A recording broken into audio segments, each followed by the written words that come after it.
Hi everyone, welcome back to catalyst education. So നമുക്കറിയാം നമ്മുടെ +1 computer അപ്ലിക്കേഷന്റെ എക്സാംസും കാര്യങ്ങളൊക്കെ വരുന്നുണ്ട്. സോ ഈ ഒരു കമ്പ്യൂട്ടർ അപ്ലിക്കേഷനിൽ നമ്മുടെ ഫസ്റ്റത്തെ 2 ചാപ്റ്റേഴ്സിൽ നമുക്ക് ഷുവർ ആയിട്ട് ചോദിക്കുന്ന അല്ലെങ്കിൽ ഇമ്പോർട്ടന്റ് ആയിട്ട് ചോദിക്കുന്ന 2-3 ക്വസ്റ്റ്യൻസ് ആണ് ഇന്ന് നമ്മളോട് ഡിസ്കസ് ചെയ്യുന്നുണ്ടാവുക. സോ ഇതുപോലുള്ള വീഡിയോസ് ഒക്കെ കിട്ടാൻ വേണ്ടി നിങ്ങൾ നമ്മുടെ ചാനൽ സബ്സ്ക്രൈബ് ചെയ്യുക. അതുപോലെ തന്നെ ഈ ഒരു വീഡിയോസ് നിങ്ങളുടെ എല്ലാ ഫ്രണ്ട്സിലേക്കും എന്ത് ചെയ്യുക, ഷെയർ ചെയ്യുക. സോ ഇന്ന് നമ്മൾ ഡിസ്കസ് ചെയ്യുന്നത് ഇമ്പോർട്ടന്റ് ആയിട്ട് വരുന്ന 2-3 ക്വസ്റ്റ്യൻസ് ആണ്. സോ അതിൽ ഫസ്റ്റ് ക്വസ്റ്റ്യൻ ഇതാണ്: what is the role of students in e waste disposal? അല്ലെ, ഇ വേസ്റ്റ് ഡിസ്പോസലില് ഒരു സ്റ്റുഡന്റിനുള്ള റോൾ എന്താണ് എന്നാണ് ചോദിച്ചിട്ടുള്ളത്. അല്ലെ, നമുക്കറിയാം ഇ വേസ്റ്റ് ഡിസ്പോസൽ എന്ന് വളരെ ഇമ്പോർട്ടന്റ് ആയിട്ടുള്ള ഒരു കാര്യം. അല്ലെ, ഇന്നത്തെ കാലത്ത് ഒരുപാട് ആളുകൾ ഒരുപാട് ഇലക്ട്രോണിക് ഐറ്റംസ് വാങ്ങിക്കുന്നത് കൊണ്ട് തന്നെ ഇ വേസ്റ്റ് കൂടുതലായിട്ട് വരാണ്. സോ ഈ ഒരു ഡിസ്പോസൽ മെത്തേഡിൽ ഒരു സ്റ്റുഡന്റിന് എന്താണ് ചെയ്യാൻ പറ്റുക എന്നാണ് നമ്മൾ ചോദിച്ചിട്ടുള്ളത്. ജനറലി നിങ്ങൾക്ക് എഴുതാൻ പറ്റുന്ന കുറച്ച് പോയിന്റ്സുകളാണ്. അതിൽ ഫസ്റ്റ് വൺ പറയുന്നത് stop buying unnecessary electronic equipments. അല്ലെ, ആവശ്യമില്ലാതെ അൺനെസസറി ആയിട്ട് എന്ത് ചെയ്യരുത്, ഇലക്ട്രോണിക് എക്യുപ്മെന്റുകൾ വാങ്ങിക്കാൻ നിൽക്കരുത്. അല്ലെ, വളരെ ഇമ്പോർട്ടന്റ് ആയിട്ട് അല്ലെങ്കിൽ അർജന്റ് ആണെന്ന് തോന്നുന്നത് മാത്രം എന്ത് ചെയ്യുക, നമ്മൾ വാങ്ങിക്കുക എന്നുള്ളതാണ്. രണ്ടാമതായിട്ട് പറയുന്നതാണ് റിപ്പയർ ഫോൾട്ടി ഇലക്ട്രോണിക് എക്യുപ്മെന്റ്സ്. അല്ലെ, പുതിയ ഒന്ന് വാങ്ങുന്നതിന് പകരമായിട്ട് നമ്മുടെ കയ്യിൽ ഓൾറെഡി ഒന്നുണ്ടെങ്കിൽ അതിന്റെ കംപ്ലൈന്റും കാര്യങ്ങളൊക്കെ റിപ്പയർ ചെയ്തുകൊണ്ട് എന്ത് ചെയ്യുക, നമ്മളത് മാക്സിമം യൂസ് ചെയ്യുക. മൂന്നാമതായിട്ട് പറയുന്നത് give electronic equipments to recycle. നമ്മുടെ കയ്യിൽ ഓൾറെഡി ഉണ്ടെങ്കിൽ അത് നമ്മൾ എന്ത് ചെയ്യുക, റീസൈക്കിൾ ചെയ്യാൻ കൊടുക്കുക. അല്ലെ, വെറുതെ ഒരു പുതിയ ഐറ്റം വാങ്ങണ്ട, അല്ലെങ്കിൽ അത് വെറുതെ ഒരു ഭാഗത്ത് വെക്കുന്നതിന് പകരം ഈ ഐറ്റംസ് ഒക്കെ എന്ത് ചെയ്യുക, നമ്മൾ റീസൈക്കിൾ ചെയ്യാൻ വേണ്ടിയിട്ട് കൊടുക്കുക.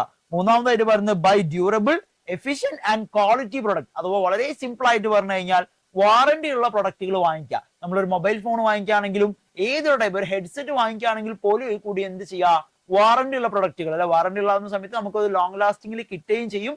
ഇൻ കേസ് എന്തെങ്കിലും ഡാമേജസ് വന്നു കഴിഞ്ഞാൽ അത് റീപ്ലേസബിളോ സർവീസ് ഓപ്ഷനൊക്കെ ആ കമ്പനി നമുക്ക് എന്ത് ചെയ്യും, പ്രൊവൈഡ് ചെയ്യും എന്നുള്ളതാണ്. മൂന്നാമതായിട്ട് പറയുന്നത് check the website or call if the dealer is concern with any exchange scheme. അല്ലെ, നമ്മൾ മൊബൈൽ ഫോണുകളോ മറ്റ് ഇലക്ട്രോണിക് ഡിവൈസുകളൊക്കെ വാങ്ങിക്കുന്ന സമയത്ത് മാക്സിമം എക്സ്ചേഞ്ച് സ്കീമുകൾ നോക്കിയാൽ, ഇപ്പൊ നമ്മുടെ സാംസങ്ങിന്റെ കേസിലേക്ക് വരികയാണെങ്കിൽ സാംസങ് എക്സ്ചേഞ്ച് ഓഫർ എന്ന് പറഞ്ഞ ഓഫേഴ്സ് ഒക്കെ അവൈലബിൾ ആണ്. അതിൽ നമ്മുടെ പഴയ ഡിവൈസുകൾ കൊടുത്തിട്ട് പുതിയ പ്രൊഡക്റ്റുകൾ എന്ത് ചെയ്യുക, എക്സ്ചേഞ്ച് ചെയ്ത് വാങ്ങിക്കുക. സോ നമുക്ക് അവിടെ വേസ്റ്റേജ് എന്ത് ചെയ്യാൻ പറ്റുന്നതാണ്, കുറയ്ക്കാൻ വേണ്ടിയിട്ട് പറ്റുന്നതാണ്. പിന്നീട് പറയുന്നതാണ് ബൈ റീചാർജബിൾ ബാറ്ററി പ്രൊഡക്ട്സ്. അല്ലെ, നമ്മൾ ഇലക്ട്രോണിക് ഐറ്റംസ് വാങ്ങിക്കുമ്പോൾ റീചാർജബിൾ ബാറ്ററി ഉള്ളത്, അല്ലെ, റീചാർജബിൾ ബാറ്ററി ഉള്ള പ്രൊഡക്റ്റുകൾ വാങ്ങിക്കുക. പകരം എന്ത് ചെയ്യരുത്, വെറുതെ ഒരു വൺ ടൈം യൂസിന് വരുന്ന അല്ലെങ്കിൽ സിംഗിൾ യൂസിന് വരുന്ന പ്രൊഡക്റ്റുകൾ ഒഴിവാക്കിയിട്ട് റീചാർജബിൾ പ്രൊഡക്ട്സ് വാങ്ങിച്ചിട്ട് മാക്സിമം എന്ത് ചെയ്യുക, യൂസ് ചെയ്യുക. ഇത് നമുക്കൊരു 5 മാർക്കിനൊക്കെ ചോദിക്കുന്ന ക്വസ്റ്റ്യൻ ആണ്. ഓക്കെ, സോ ഇത്തരം ക്വസ്റ്റ്യൻസ് നമുക്ക് എന്ത് ചെയ്യുന്നതാണ്, നമ്മുടെ 5 മാർക്കിന് ചോദിക്കുന്ന ക്വസ്റ്റ്യൻസ് ആണ്. ഇമ്പോർട്ടന്റ് ആയിട്ട് എന്ത് ചെയ്യുക, പഠിച്ചിട്ട് പോവാം.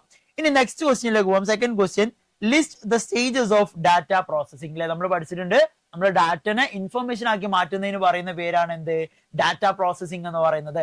ഡാറ്റ പ്രോസസിംഗിന്റെ സ്റ്റേജസ് ആണ് നമ്മൾ ചോദിച്ചിട്ടുള്ളത്. അതിൽ ഫസ്റ്റ് വൺ പറയുന്നതാണ് ക്യാപ്ചറിംഗ് ഓഫ് ഡാറ്റ. അല്ലെ, നമുക്ക് ഡാറ്റ ഇൻഫർമേഷൻ ആക്കി മാറ്റണം എന്നുണ്ടെങ്കിൽ നമ്മൾ ഫസ്റ്റ് ചെയ്യേണ്ടത് എന്താ, ക്യാപ്ചറിംഗ് ഓഫ് ഡാറ്റ അല്ലെങ്കിൽ കളക്ഷൻ ഓഫ് ഡാറ്റ. അല്ലെ, ഡാറ്റ കളക്ട് ചെയ്യുക എന്ന് പറയുന്നതാണ്.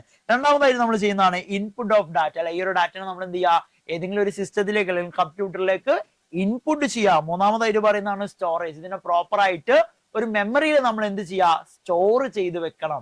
ആൻഡ് നാലാമതായിട്ട് പറയുന്നതാണ് പ്രോസസിംഗ് ഓർ മാനിപ്പുലേറ്റിംഗ്. അല്ലെ, ഒരുപാട് കൈൻഡ്സ് ഓഫ് ഡാറ്റാസ് നമുക്ക് കിട്ടുന്നുണ്ടാവും. ഇതിനെ നമ്മൾ സോർട്ട് ചെയ്യുക അല്ലെങ്കിൽ ഇതിനെ നമ്മൾ ഒരു പ്രോപ്പർ ഓർഡറിൽ കൊണ്ടുവരിക. ഇതിനെയാണ് നമ്മൾ എന്ത് എന്ന് പറയുന്നത്, മാനിപ്പുലേഷൻ ഓർ പ്രോസസിംഗ് എന്നൊക്കെ പറയുന്നത്. അഞ്ചാമതായിട്ട് ചെയ്യുന്നതാണ് ഔട്ട്പുട്ട് ഓഫ് ഇൻഫർമേഷൻ. ഇതിന്റെ ഔട്ട്പുട്ട് നമ്മൾ എന്ത് ചെയ്യും, പ്രൊഡ്യൂസ് ചെയ്യും. അല്ലെ, ആൻഡ് ഫൈനലി ലാസ്റ്റ് വൺ നമ്മൾ ചെയ്യുന്നതാണ് ഡിസ്ട്രിബ്യൂഷൻ ഓഫ് ഇൻഫർമേഷൻ. അല്ലെ, ഈ ഇൻഫർമേഷൻ ആർക്കാണോ ആവശ്യം അവർക്ക് ഈ ഒരു ഡാറ്റ നമ്മൾ അല്ലെങ്കിൽ കംപ്ലീറ്റ് ഇൻഫർമേഷൻ നമ്മൾ എന്താക്കും, അവൈലബിൾ ആക്കി കൊടുക്കുന്നുള്ളതാണ്. ഇതും നമുക്ക് 5 മാർക്കിന് ചോദിക്കുന്ന ക്വസ്റ്റ്യൻ ആണ്. അല്ലെ, ഡാറ്റ പ്രോസസിംഗിന്റെ സ്റ്റെപ്സ് എന്ന് പറയുന്നത് 6 സ്റ്റെപ്സേ ഉള്ളൂ. സ്റ്റെപ്സിന്റെ പേര് പഠിക്കുക, പോയിന്റ്സ് നിങ്ങൾ വേർഡ്സിൽ എഴുതി കഴിഞ്ഞാൽ എന്ത് ചെയ്യാം, നല്ല മാർക്ക് തന്നെ സ്കോർ ചെയ്യാം. അല്ലെ, നെക്സ്റ്റ് ഒരു ക്വസ്റ്റ്യൻ എന്ന് പറയുന്നത് what you mean by free and open source software എന്നുള്ളതാണ്. അല്ലെ, എന്താണ് free and open source software എന്നാണ് ചോദിച്ചിട്ടുള്ളത്.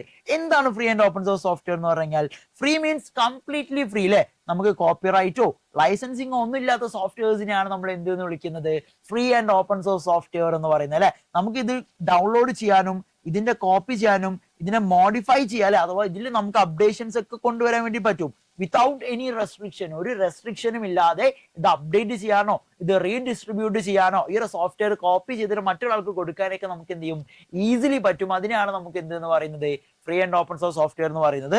അതിൽ 4 ഫ്രീഡം അവർ എന്ത് ചെയ്യുന്നുണ്ട്, നമുക്ക് പ്രൊവൈഡ് ചെയ്യുന്നുണ്ട്. അല്ലെ, ഫ്രീഡം 0 മുതൽ ഫ്രീഡം 0 മുതൽ ഫ്രീഡം 3 വരെയാണ് ആ 4 ഫ്രീഡം എന്ന് പറയുന്നത്. അതിൽ ഫ്രീഡം 0 പറയുന്നത് freedom to run the program for any purpose. നമ്മുടെ എന്ത് ആവശ്യത്തിനും ആ സോഫ്റ്റ്വെയർ നമുക്ക് എന്ത് ചെയ്യാം, യൂസ് ചെയ്യാം.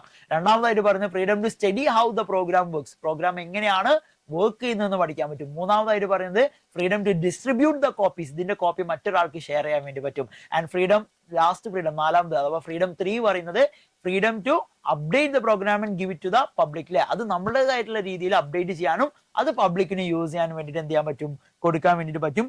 ഇതും പൊതുവെ 3 മാർക്കിനും നമുക്ക് 5 മാർക്കിനും ചോദിക്കുന്ന ക്വസ്റ്റ്യൻ ആണ്. സിമ്പിൾ ആണ് അല്ലെ. നെക്സ്റ്റ് ക്വസ്റ്റ്യൻ എന്ന് പറയുന്നത് there are special purpose locations in the storage with the CPU. What are they explains? അല്ലെ, CPU ഉള്ള ഡിഫറെന്റ് ലൊക്കേഷൻ സ്റ്റോറേജസ് ഏതൊക്കെയാണെന്ന് ചോദിച്ചിട്ടുള്ളത്. നമുക്കറിയാം രജിസ്റ്റേഴ്സ് എന്ന് പറയുന്നതാണ് CPU ഉള്ള ടെമ്പററി സ്റ്റോറേജ് എന്ന് പറയുന്നത്. ഇതിനെ നമ്മൾ 5 രീതിയിലാണ് ക്ലാസിഫൈ ചെയ്തിട്ടുള്ളത്. ഒന്ന് പ്രോഗ്രാം കൗണ്ടർ, രണ്ടാമത്തത് ഇൻസ്ട്രക്ഷൻ രജിസ്റ്റർ, മൂന്നാമത്തത് മെമ്മറി അഡ്രസ് രജിസ്റ്റർ, നാലാമത്തത് മെമ്മറി ബഫർ രജിസ്റ്റർ, ആൻഡ് അഞ്ചാമത്തത് ജനറൽ പർപ്പസ് സോഫ്റ്റ്വെയർ ആണ്, അല്ലെങ്കിൽ രജിസ്റ്റേഴ്സ് എന്ന് പറയും. പ്രോഗ്രാം കൗണ്ടർ എന്ന് പറയുന്നത് മെമ്മറി അഡ്രസ്, നെക്സ്റ്റ് എന്താണോ ഡിസ്ട്രിബ്യൂട്ട് ചെയ്യുന്നത് അല്ലെ, ഒരു പ്രോഗ്രാം കഴിഞ്ഞു അല്ലെങ്കിൽ ഒരു ഡാറ്റ കഴിഞ്ഞു നെക്സ്റ്റ് എന്താണോ അപ്ഡേറ്റ് ചെയ്യേണ്ടത് അത് തീരുമാനിക്കുന്നത് അല്ലെങ്കിൽ അത് ലൊക്കേറ്റ് ചെയ്യുന്നത് ആരാണ്, പ്രോഗ്രാം കൗണ്ടർ ആണ്. രണ്ടാമതായിട്ട് പറയുന്നതാണ് ഇൻസ്ട്രക്ഷൻ രജിസ്റ്റർ. ഇൻസ്ട്രക്ഷൻ രജിസ്റ്റർ എന്താ ചെയ്യുക, എന്ത് ഡാറ്റയാണോ എക്സിക്യൂട്ട് ചെയ്യേണ്ടത്, ഏത് ഡാറ്റയാണോ അപ്ഡേറ്റ് ചെയ്യേണ്ടത് അതിനുവേണ്ടി സഹായിക്കുന്നത് ആരാണ്, ഇൻസ്ട്രക്ഷൻ രജിസ്റ്റർ ആണ്. മൂന്നാമത് പറയുന്നത് മെമ്മറി അഡ്രസ് രജിസ്റ്റർ അല്ലെ, ഓരോ ഡാറ്റയും ഏതൊക്കെ മെമ്മറിയിലാണ് സ്റ്റോർ ചെയ്ത് വെച്ചിട്ടുള്ളതെന്ന് ആർക്കും അറിയാൻ പറ്റുക, മെമ്മറി അഡ്രസ് രജിസ്റ്ററിനാണ് അറിയാൻ പറ്റുക. നാലാമതായിട്ട് പറയുന്നതാണ് മെമ്മറി ബഫർ രജിസ്റ്റർ അല്ലെ, ഓരോ ഡാറ്റയും നമ്മൾ സെർച്ച് ചെയ്യുന്ന സമയത്ത് ആ ഒരു മെമ്മറിയിൽ പോയിട്ട് ആ ഡാറ്റനെ ഹോൾഡ് ഓൺ ചെയ്ത് നമുക്ക് എടുത്തു തരുന്ന ആൾ അതാരാണ്, മെമ്മറി ബഫർ രജിസ്റ്റർ ആണ്. ആൻഡ് ലാസ്റ്റ് വൺ പറയുന്നതാണ് ജനറൽ പർപ്പസ് രജിസ്റ്റർ എന്ന് പറയുന്നത് അല്ലെ. എന്താ ജനറൽ പർപ്പസ് രജിസ്റ്റർ എന്ന് പറയുന്നത്, ഓൾറെഡി ഉള്ള ഡാറ്റകളൊക്കെ സ്റ്റോർ ചെയ്ത് വെച്ച് നമുക്ക് ആവശ്യമുള്ള സമയത്ത് പ്രോസസ് ചെയ്ത് ആ ഡാറ്റനെ ഔട്ട്പുട്ട് ചെയ്യുന്നത് ആരാണ്, ജനറൽ പർപ്പസ് രജിസ്റ്റേഴ്സ് എന്നാണ്. ഈ 5 എണ്ണമാണ് എന്ത് എന്ന് പറയുന്നത്, നമ്മുടെ രജിസ്റ്റേഴ്സിന്റെ 5 ക്ലാസിഫിക്കേഷൻസ് എന്ന് പറയുന്നത്. നെക്സ്റ്റ് ഒരൊറ്റ ക്വസ്റ്റ്യൻ കൂടി നമുക്ക് ചെയ്യാനുണ്ട്.